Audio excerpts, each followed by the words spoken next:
అందరికీ నమస్కారం. ఈరోజు అన్న క్యాంటీన్ తో ఆకలికి ఫుల్ స్టాప్ పెట్టింది తెలుగుదేశం, జనసేన, భారతీయ జనతా పార్టీ ప్రభుత్వం. గతంలో చంద్రబాబు నాయుడు గారు ముఖ్యమంత్రి ఉన్నప్పుడు 2018లో అన్న క్యాంటీన్ ప్రారంభించడం జరిగింది. దాంట్లో భాగంగా 203 అన్న క్యాంటీన్లు ఆనాడు ప్రారంభించాం. బాబు సూపర్ 6 హామీల్లో కూడా అన్న క్యాంటీన్ గురించి మాట్లాడటం జరిగింది. దాంట్లో భాగంగా 2వ హామీ కూడా ఈ రోజు తెలుగుదేశం, జనసేన, భారతీయ జనతా పార్టీ అధికారంలోకి వచ్చిన 100 రోజులు పూర్తి కాకుండా ముందల్నే పూర్తి చేస్తాం జరిగింది. ఆగస్టు 16న 100 అన్న క్యాంటీన్లు ప్రారంభించాం. మిగతా అన్న క్యాంటీన్లు కూడా యుద్ధ ప్రాతిపదికంగా మేము ప్రారంభిస్తాం.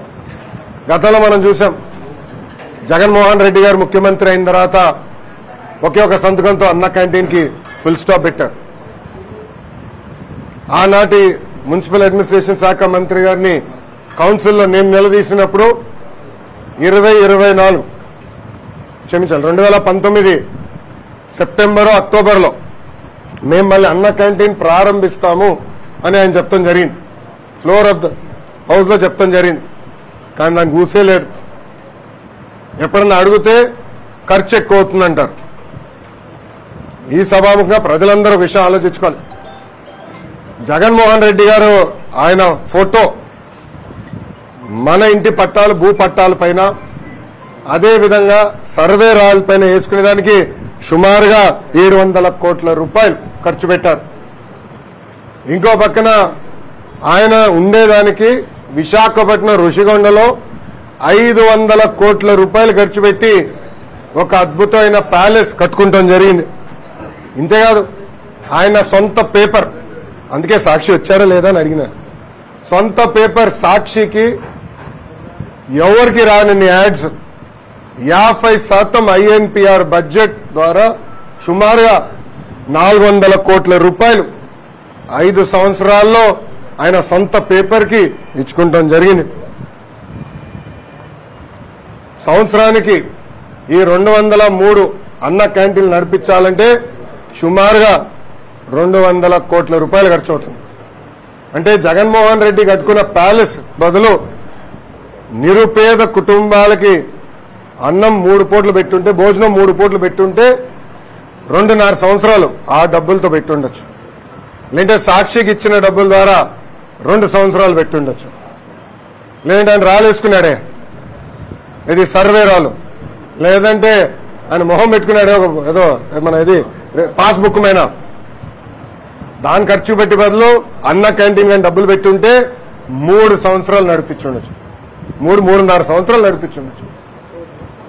ఈ సభాముఖంగా ప్రజలందరినీ ఆలోచించమంటున్నా. విశ్వవిఖ్యాత నరసార్వభౌమ స్వర్గీయ నందమూరి తారక రామారావు గారు పదే చెప్పేవారు, పేద ప్రజలే మా దేవుళ్ళని. నాడు నేడు ఎప్పుడు తెలుగుదేశం, జనసేన, భారతీయ జనతా పార్టీ నిరుపేద కుటుంబాల గురించి ఆలోచిస్తుంది. దాంట్లో భాగంగా మూసేసిన అన్న క్యాంటీన్ తిరిగి మేము ప్రారంభించాం. ఈరోజు ఎక్కడ బాధ వేస్తుందంటే, వైకాపా పార్టీకి చెందిన ఒక ఎమ్మెల్యే పేదవాళ్ళని ఎగతాళి చేస్తూ బిచ్చగాలని ప్రశ్నించారు. చాలా బాధ వేస్తుంది. మీరు చేతగానోళ్ళు, మీరు నిరుపేద కుటుంబాలకి 3 పూట భోజనాలు పెట్టలేని అసమర్థులు. మీరు నిరుపేద కుటుంబాలను అవమానించి హక్కు ఎవరిచ్చారని అడుగుతున్నారు. వాళ్ళ ఎమ్మెల్యే మాట్లాడతారు, కానీ ఈ ఫేకు జగన్ ఎక్కడ మాట్లాడు, ఒక్క మాట మాట్లాడు, ఖండించడు.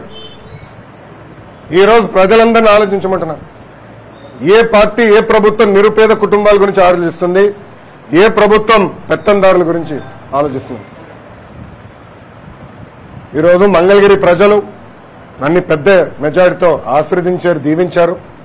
నా పైన బాధ్యత చాలా పెరిగింది.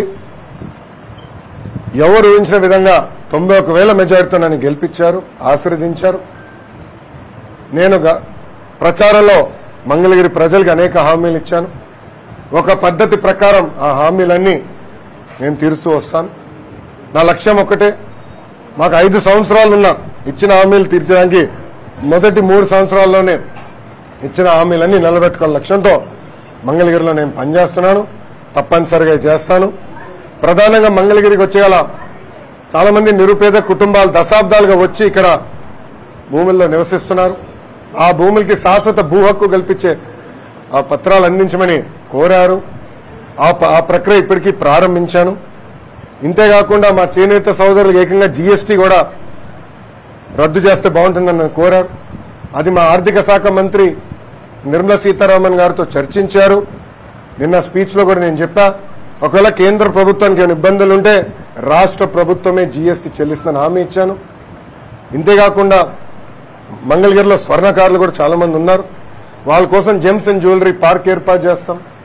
వాళ్ళకి నైపుణ్యం ఇస్తాం, లేటెస్ట్ టెక్నాలజీ తీసుకొస్తాం, మంచి మంచి కంపెనీలు తీసుకొచ్చి ఆభరణాలు ఎట్లా తయారు చేయాలని దానిపైన మేము పనిచేస్తాను కూడా హామీ ఇస్తాం జరిగింది. దానికి ఇప్పటికీ నేను అధికారులకు ఆదేశాలు జారీ చేశా. భూములు ఎత్తుకుతున్నాం, మాస్టర్ ప్లాన్ కూడా తయారు చేశాం. త్వరలోనే ఆ పని కూడా ప్రారంభిస్తాం. ఇంకా భూగర్భ డ్రైనేజ్, 24 గంటలు తాగునీరు, ఇంకా ఒక ఆలోచన కూడా చేస్తున్నాం, అండర్ గ్రౌండ్ విద్యుత్ తీగలు కూడా అండర్ గ్రౌండ్ చేస్తే బాగుంటుందని. ఇలా కొన్ని వినూత్నమైన ఆలోచనలతో నేను మంగళగిరి ప్రజల్లో పనులు పూర్తి చేసి వెళ్తాను. ఇచ్చిన ప్రతి హామీ తూచా తప్పకుండా నిలబెట్టుకునే బాధ్యత తెలుగుదేశం, జనసేన, భారతీయ జనతా పార్టీతో పాటు వ్యక్తిగతంగా మీ ఎమ్మెల్యే మీ లోకేష్ తీసుకుంటాడని ఈ సభాముఖంగా హామీ ఇస్తూ, ఇప్పుడు మీడియా మిత్రులు కానీ ప్రశ్న ఉంటే దానికి సమాధానం చెప్పేదానికి సిద్ధంగా ఉంది. అన్నా క్యాంటీన్లో ప్రజల భాగస్వామ్యం కావాలి, ఆర్థికంగా కొంత స్థిరపడిన వాళ్ళు ముందుకు రావాలని చంద్రబాబు గారు పిలుస్తున్నారు, మీరేం చెప్తారు సార్? అన్న ఎన్టీఆర్ ఆనాడు తిరుమలలో అన్నదానం అని మొదలుపెట్టారు. దాతలు ఆనాడు 3 కోట్ల రూపాయలు ఇచ్చారు. ఇప్పుడు దాదాపు 1800 కోట్ల రూపాయలు ఫిక్స్డ్ డిపాజిట్ ఉంది అన్నదానం ట్రస్ట్ కి. దాని ద్వారా ప్రభుత్వాలు మారినా అక్కడ భక్తులు వెళ్తే 3 పూట్ల హాయిగా భోంచేసే, ఉచితంగా భోంచేసే హక్కు వాళ్ళు కల్పిస్తున్నారు. అదేవిధంగా ఎందుకంటే ప్రభుత్వాలు మారినప్పుడు మనం చూసాం, వేరే ప్రభుత్వం పొరపాటున వస్తే ఏం చేశారో మనం అందరం చూసాం. అది జరగకుండా పర్మనెంట్ గా అన్న క్యాంటీన్ అనేది నడవాలి. దానికి ప్రత్యేకంగా ట్రస్ట్ ఏర్పాటు చేద్దాం. ఎవరు దాతలు వచ్చి వాళ్ళు డబ్బులు ఇస్తే బాగుంటుందని గౌరవ ముఖ్యమంత్రి గారు ఇప్పటికీ పిలిపిచ్చారు. దాంట్లో భాగంగా ఒక కుటుంబం ఇప్పటికే 5 కోట్లు 6 కోట్ల రూపాయలు ఇచ్చారు. నెలకి 1 కోటి రూపాయలు ఇస్తున్నారు. మా తల్లి భువనేశ్వరమ్మ కూడా మొన్న గౌరవ మున్సిపల్ అడ్మినిస్ట్రేషన్ శాఖ మార్చులు నారాయణ గారికి 1 కోటి రూపాయలు చెక్ కూడా ఇస్తాం జరిగింది. ఇట్లా అందరూ ముందలు రావాలి. ఇదొక పవిత్రమైన బాధ్యత మంది. ఆకలి లేని ఆంధ్ర రాష్ట్రం తీర్చిదిద్దాల్సిన బాధ్యత మనందరి పైన ఉంది. కలిసికట్టుగా మనం అది సాధించగలుగుతాం. ప్రభుత్వ ఆలోచన ఒకటే, ఒక ట్రస్ట్ ఏర్పాటు చేయాలి, ఫిక్స్డ్ డిపాజిట్ ఉండాలి. ప్రభుత్వాలు పొరపాటున మారినా ఎట్టి పరిస్థితుల్లో అన్నా క్యాంటీన్ అనేది ఆగకూడదు. ఆ లక్ష్యంతో ముందు చూపుతో చంద్రబాబు నాయుడు గారు పిలిపించారు. మీరు విద్యాశాఖ మంత్రిగా ఉన్నారు. మీ యొక్క నియోజకవర్గంలో ప్రభుత్వానికి సంబంధించిన డిగ్రీ కాలేజీలు కానీ పాలిటెక్నిక్ కాలేజీలు కానీ 6th to 10th క్లాస్ సంబంధించి ప్రభుత్వం ఒక్క కాలేజీ కూడా లేవు. సో వాటిని ఏర్పాటు చేసే అవకాశాలు ఉన్నాయా? అమ్మా, ముందల ఇప్పుడు ఉన్న స్కూల్స్ కాలేజెస్ ని బలోపేతం చేసే బాధ్యత నేను తీసుకుంటున్నా. ఎందుకంటే ఇప్పుడు ఆంధ్ర రాష్ట్రంలో చూస్తే ప్రభుత్వ డిగ్రీ కళాశాలలో అడ్మిషన్స్ 50% మాత్రమే ఉంది. సో అడ్మిషన్స్ పెంచాల్సిన బాధ్యత ఒక విద్యాశాఖ మంత్రిగా నా పైన ఉంది. అదేవిధంగా స్కూల్స్ వచ్చేగల ఈ ప్రభుత్వం చేతగానితనం వల్ల గత 2 సంవత్సరాల్లో 2 లక్షల మంది విద్యార్థులు తగ్గిపోయారు ప్రభుత్వ పాఠశాలలు. లోవెస్ట్ ఎవర్కి వచ్చేసాం. గత 10 సంవత్సరాల్లో లోవెస్ట్ ఎవర్కి వచ్చేసాం. సో నాణ్యమైన విద్య అందించాల్సిన బాధ్యత ప్రభుత్వం పైన ఉంది. దానికి టెక్నాలజీతో జోడించి కూడా చేయాలన్న లక్ష్యంతో మేము పనిచేస్తున్నాం. ప్రభుత్వంలో కూడా చాలా క్లియర్గా ఈ ఎంఈఓస్, ఉపాధ్యాయులు టీచింగ్ అవుట్కమ్స్ పైన ఫోకస్ చేయాలి. ప్రైవేట్ రంగంతో పోటీ పడాలని నేను చాలా స్పష్టంగా చెప్పా. ఇన్ఫ్రాస్ట్రక్చర్ మెయింటెనెన్స్ అంతా కూడా ఎస్టేట్ మేనేజర్ అనే పేరుతో మనం కోఆర్డినేట్ చేయాలని ఇప్పటికీ నిర్ణయించుకున్నాం. సో నేను మంత్రి ఇంకా 100 రోజులు కూడా అవ్వలేదు. ఇంకా నాకు సబ్జెక్ట్ మీద గ్రిప్ రావాల్సిన చాలా అవసరం ఉంది. ఎందుకంటే కేజీ నుంచి పీజీ స్కిల్ డెవలప్మెంట్ కూడా నాకు కింద ఉంది కనుక నేను మొత్తం ఇప్పుడు సమీక్షలు చేస్తున్నాను. కొంచెం విద్యా వ్యవస్థని సెట్ చేయాల్సిన బాధ్యత నా పైన ఉంది. తూచా తప్పకుండా నేను చేస్తాను. జగన్ ఎక్కడ మీటింగ్ పెట్టినా ఎక్కడ మాట్లాడినా ముందు మీ శాఖకు సంబంధించి తల్లికి వందనం గురించి మాట్లాడుతున్నారు. 15,000 ఎంతమంది అంతమందికి ఇస్తామని విమర్శ చేస్తున్నారు. దాని గురించి ఆల్రెడీ మీరు అసెంబ్లీలో క్లారిటీ ఇచ్చారు. అయినా కానీ వాళ్ళు విమర్శ చేయడం ఎలా చూస్తారు? జగన్మోహన్ రెడ్డి గారు సైకో అనుకున్న ఇన్నాళ్ళు, ఇప్పుడు ఫేక్ కూడా. అంటే ఒక అబద్ధాన్ని 10 సార్లు చెప్తే నిజమవుతుందని సామెత ఉంది. అట్లా చెప్తా ఉంటారు అబద్ధాలు. అందుకే ఫేక్ జగన్ అని ముద్దుగా పేరు పెట్టిన. మీరు చూస్తే మన ఎన్డీఏ ప్రభుత్వం వచ్చిన తర్వాత రోజుకు ఒక అబద్ధం వాళ్ళు చెప్తారు. ఒక ఉదాహరణ, అంబేద్కర్ గారి విగ్రహం దగ్గర అక్కడ ఏమైంది? అంబేద్కర్ గారి పేరు కన్నా జగన్మోహన్ రెడ్డి గారి పేరు పెద్దగా ఉంది. బాధపడిన కొంతమంది దళిత యువకులు వెళ్ళి అది పీకేశారు. ఏం పీకేశారు? జగన్మోహన్ రెడ్డి గారి పేరు పీకేశారు. తొలగించింది జగన్మోహన్ రెడ్డి గారి పేరు, ఇంకేం చేయలేదు వాళ్ళు. ఒక ఇటుక ఎరగలేదు అక్కడ, ఒక చెట్టుకి ఎలాంటి ఇబ్బంది లేదు. కానీ ఇప్పుడు అది పెద్ద గోల్ చేస్తున్నారు, ఏదో అయిపోయింది. ఈ సభలో అడుగుతున్న వాళ్ళందరినీ, విదేశీ విద్య అంబేద్కర్ గారి పేరు పెట్టింది ఆనాటి ప్రభుత్వం, తెలుగుదేశం ప్రభుత్వం. మళ్ళీ అంబేద్కర్ గారి పేరు తీసి జగన్మోహన్ రెడ్డి గారి పేరు పెట్టింది ఎవరు? జగన్మోహన్ రెడ్డి గారి ప్రభుత్వం. దానికి సమాధానం చెప్పండి. అందుకే ముద్దుగా ఫేక్ జగన్ అని పెట్టిన. అబద్దాలు చెప్తానే ఉంటాడు. 2019 అబద్దాలు చెప్పే ముఖ్యమంత్రి అయ్యారు. ప్రతిపక్షానికి వచ్చిన తర్వాత కూడా, పులివెందుల ఎమ్మెల్యే అయిన తర్వాత కూడా అబద్దాలు ఈరోజు చెప్తున్నారు. ఆల్రెడీ సెర్చ్ కమిటీ ఏర్పాటు చేయాలి. త్వరలోనే శాశ్వత వీసీలు ఏర్పాటు చేస్తాం. సెర్చ్ కమిటీ రావాలి, కూర్చోవాలి, అప్లికెంట్స్ కూడా అప్లై చేయాలి. ఆ ప్రక్రియను మొత్తం త్వరగానే పూర్తి చేస్తాం. మీ ఇంటి మీద దాడికి వచ్చిన జోగి రమేష్ తనయుడిని అరెస్ట్ చేస్తే కూటమి ప్రభుత్వం పాలన మీద కంటే కక్ష సాధింపులు చేయడానికి ప్రాధాన్యత ఇస్తుందంటే ఆయన మన కారణం చేశారు. రెడ్ బుక్ లో నేను ఏం చెప్పా? రెడ్ బుక్ గురించి నేను చాలా క్లారిటీ ఇవ్వాలనుకుంటున్నాను ఈరోజు. నా ప్రతి స్పీచ్ చూడండి, ఎవరైతే చట్టాలు ఉల్లంఘించి కార్యకర్తల్ని, ప్రజల్ని ఇబ్బంది పెట్టారో వాళ్ళని నేను వదిలిపెట్టాను అని స్పష్టంగా హామీ ఇచ్చాను. మళ్ళీ రిపీట్ చేస్తున్నా, చట్టాలు ఉల్లంఘించిన ఓకే. జోగి రమేష్ గారు అబ్బాయి ఏం చేశాడో ప్రజలు తెలుసుకోవాలి. అగ్రిగోల్డ్ భూమి పత్రాలు తీసుకుని ఫేక్ పత్రాలు సృష్టించి అతని పేరుపై ట్రాన్స్ఫర్ చేసుకుని అమ్మేశాడు. అగ్రిగోల్డ్ బాధితులు చాలా మంది ఇప్పటికీ ఇబ్బంది పడుతున్నారు. వాళ్ళకి రావాల్సిన డబ్బులు ఇంకా చాలా ఉన్నాయి. అగ్రిగోల్డ్ భూములపైన ఫేక్ పత్రాలు సృష్టించి అమ్మేశాడు, డబ్బులు సంపాదించాడు. అంటే యాక్షన్ తీసుకోకూడదా? తెలుగుదేశం, జనసేన, భారతీయ జనతా పార్టీ ప్రభుత్వం రేపు లిక్కర్లో కూడా యాక్షన్ తీసుకుంటాం, ఇసుక దండాల్లో కూడా యాక్షన్ తీసుకుంటాం. అంటే అడ్డగోలుగా ప్రజల భూమి దోచేసినా మేమేం పట్టించుకోకూడదా? మేము ఆనాడు హామీ ఇచ్చా, ఊరూరు మాట్లాడా ఎర్ర బుక్ గురించి. ప్రజలకి నేను హామీ ఇచ్చా, ఎవరైతే చట్టాన్ని ఉల్లంఘించారో వాళ్ళని నేను వదిలిపెట్టే ప్రసక్తే ఉండదు అని నేను ఊరూరు మాట్లాడాను స్వామి. ఎర్ర బుక్ పట్టుకుని తిరిగా చూపించా ప్రజలకి. అందుకే ప్రజలు మాకు అంత అద్భుతమైన మ్యాండేట్ ఇచ్చారు.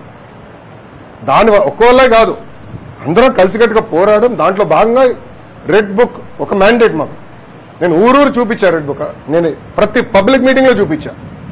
ప్రజల నిన్న ప్రతి నియోజకవర్గంలో మేము గెలిచాం. సో ప్రజలు మాకు అంత క్లియర్ మ్యాండేట్ ఇచ్చారు.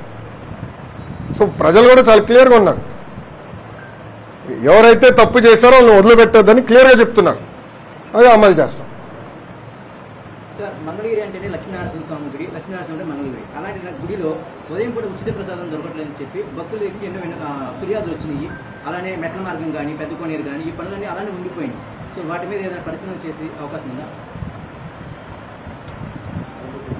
మీ అందరు తెలుసు, ఎన్నికల ముందల నరసింహస్వామి గారు కూడా వ్యక్తిగతంగా నేను కూడా ఆనాడు ఆభరణాలు ఇవన్నీ అందిస్తాం జరిగింది. చాలా మంది నాకు వచ్చి చెప్పారు, మొత్తం గుడిని, కోనేరుని, పానకాల స్వామి కూడా మొత్తం ఆ ప్రాంతం అభివృద్ధి చేస్తే బాగుంటుందని చెప్పారు. నాకు కూడా చాలా మంది వచ్చి ప్రజా దర్బార్లో కలిసినప్పుడు కొన్ని ఫిర్యాదులు ఇచ్చారు. దాని మేరకు మీరే చూసారు, కొన్ని యాక్షన్ కూడా తీసుకుంటాం జరిగింది. గత 5 సంవత్సరాలు అన్ని వ్యవస్థల్ని గత ప్రభుత్వం భ్రష్టు పట్టించింది. అవన్నీ ఒక కొలికి తీసుకురావాల్సిన బాధ్యత నా పైన ఉంది. తొలి 100 రోజుల్లోనే మీరు మార్పు చూస్తారు. గుడికి వచ్చేగల నేను అనేక మందితో మారుతున్నా, ప్లానర్స్తో డిస్కస్ చేస్తున్నా, ఎలా చేస్తే బాగుంటుంది, అభివృద్ధి ఎలా చేస్తే బాగుంటుంది, గెస్ట్ హౌస్లు, కాటేజీలు ఎక్కడ ఏర్పాటు చేయాలి, భక్తులకి ఎలాంటి ఇబ్బంది లేకుండా మనం గుడిని అభివృద్ధి చేస్తే బాగుంటుంది ఆలోచనతోనే ఉన్నా. వాళ్ళతో చర్చించా. అది త్వరలోనే ఆ మాస్టర్ ప్లాన్ ప్రజల ముందర పెడతా. ఇంకా మంగళగిరి నియోజకవర్గ ట్రాఫిక్ కూడా చాలా పెద్ద సమస్య మనకి. ఆల్రెడీ కేంద్ర ప్రభుత్వ సంస్థతో నేను మాట్లాడాను. వాళ్ళు రమ్మని చెప్పా. కమిషనర్ గారి కాంటాక్ట్ నెంబర్ ఇచ్చాను, అధికారుల నెంబర్ కూడా ఇచ్చాను. వాళ్ళందరూ కూర్చొని ఒక మాస్టర్ ప్లాన్ తయారు చేయమని. అంటే ట్రాఫిక్ మేనేజ్మెంట్ ఎట్లా చేయాలి, ఎక్కడ ట్రాఫిక్ లైట్స్ రావాలి, అండర్ పాస్లు రావాలి, మొత్తం మాస్టర్ ప్లాన్ తయారు చేయాలని లక్ష్యంతో మేము పనిచేస్తాం. అవన్నీ కూడా త్వరలోనే ప్రజల ముందలు పెడతాం. వాళ్ళ అభిప్రాయాలు తెలుసుకున్న తర్వాత అవి అమలు చేస్తాం. అనేక సమస్యలు మీ దృష్టికి వస్తే పరిష్కారం అవుతున్నాయి. కానీ గుంటూరు జిల్లాలో ఇప్పుడు ఎన్నికైనటువంటి ఎమ్మెల్యేలు అధికారులతో చాలా సమస్యలు ఎదుర్కొంటున్నారు. మీరు జిల్లా మంత్రిగా రివ్యూ మీటింగ్ ఎప్పుడు పెట్టేటటువంటి అవకాశం ఉంది, దాంతోపాటు ఎమ్మెల్యేలతో మాట్లాడుతున్నారు.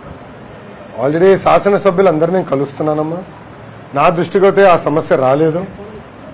అందరితోనే మాడుతున్నా, నా దృష్టికి అయితే రాలేదు. ఒకరిద్దరు అధికారులు ఇంకా గత ప్రభుత్వంలో ఉన్నారు. అంటే మేము ఏంటంటే కక్ష సాధింపు భాగంగా ఏదో ఆలోచన ఏదో మాకు లేదు. అందరినీ తీసేయాలన్న ఆలోచనలు మేము లేము. ఎవరైతే పని చేయగలుగుతారో, ఎవరైతే బాగా పనిచేశారు గతంలో, వాళ్ళని ప్రోత్సహించాల్సిన బాధ్యత మా పైన ఉంది. ఎవరైతే చట్టాన్ని ఉల్లంఘించి మమ్మల్ని ఇబ్బంది పెట్టారో వాళ్ళు మేము వదిలిపెట్టే పరిస్థితి ఉండదు. అది క్లారిటీగా ఉన్నాను. సో తప్పనిసరి ఇన్ఛార్జ్ మంత్రులు కేబినెట్లో నిర్ణయించి వేస్తారు. దాన్ని బట్టి ఇన్ఛార్జ్ మంత్రి గారు అందరితో కూర్చుని లోకల్గా ఉన్న సమస్యలు పరిష్కరిస్తారు.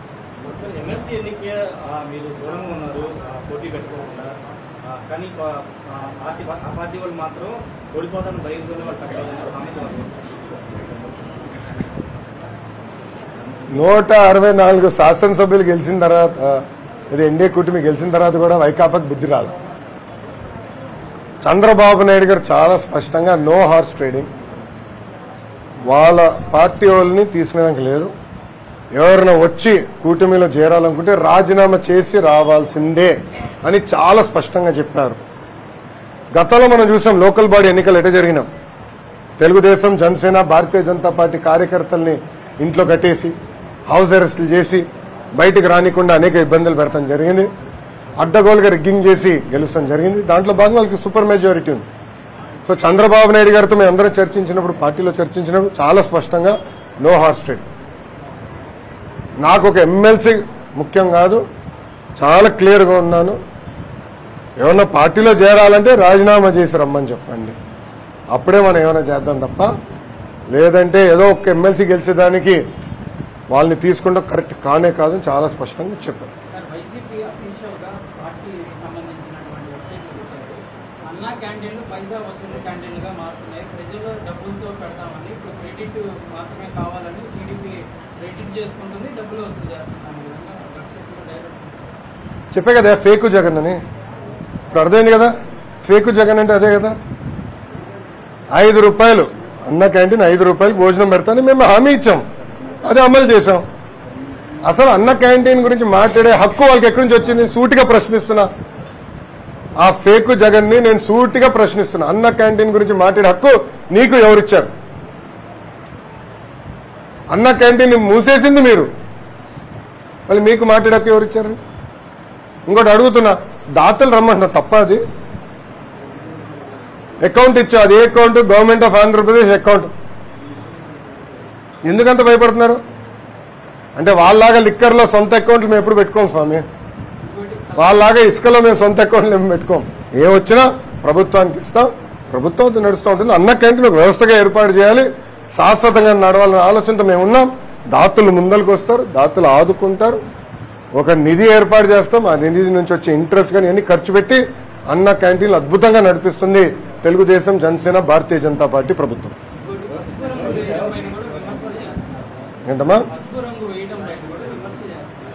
ముందల ఏ రంగు ఉండేదన్నా? ప్రజలకు అదే హామీ ఇచ్చాం, మూసేసిన అన్న క్యాంటీన్ తిరిగి ప్రారంభిస్తామని చెప్పాం. గతంలో ఏ డిజైన్ ఉందో అదే డిజైన్ అమలు చేస్తాం. No questions, all answer. ఇంకా డౌట్స్ లేవు కదా? కొన్ని ప్రముఖ కాలేజీలు, యూనివర్సిటీలు అధిక ఫీజులు వసూలు చేస్తున్నాయని చెప్పేసి ఆరోపణలు వస్తున్నాయి సార్. దాని మీద విద్యాశాఖ మీరు ఎలాంటి యాక్షన్ తీసుకోబోతున్నారు? అమ్మా, ఇక్కడ ప్రధానంగా మనం చూస్తే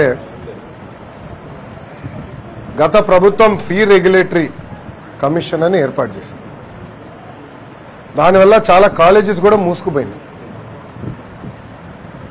మీరు ఒక్కసారి చూస్తే నాణ్యమైన విద్య అందించాలి, రీసెర్చ్ జరగాలంటే మంచి ప్రొఫెసర్స్ అవసరం. సో నేను కూడా ప్రైవేట్ యూనివర్సిటీస్తో చర్చిస్తున్నా. 35% ప్రభుత్వం నుంచి పంపించిన విద్యార్థులకి ప్రభుత్వం ఫిక్స్ చేసిన రేటుకే ఛార్జ్ చేయాలి. అది కూడా రీయింబర్స్మెంట్ ప్రభుత్వం చెల్లిస్తుంది. ఆ విధానం ఎలా స్ట్రీమ్ లైన్ చేయాలి, ఆ విధానాన్ని ఎలా ముందలు తీసుకెళ్ళాలి, దానిపైన వాళ్ళతో నేను చర్చిస్తున్నా. గత ప్రభుత్వం దాదాపు 2150 కోట్లు 2200 కోట్లు సుమారుగా ఫీ రీయింబర్స్మెంట్ బకాయిలు పెట్టిపోయింది. సో ఇప్పుడు చాలా మంది విద్యార్థులు ఇబ్బంది పడుతున్నారు. ముఖ్యమంత్రి గారితో త్వరలోనే మాకు రివ్యూ మీటింగ్ ఉంటుంది, దాంట్లో చర్చిస్తున్నాం. పాత ఫీ రీయింబర్స్మెంట్ విధానం తీసుకొద్దాం అనేది మా లక్ష్యం.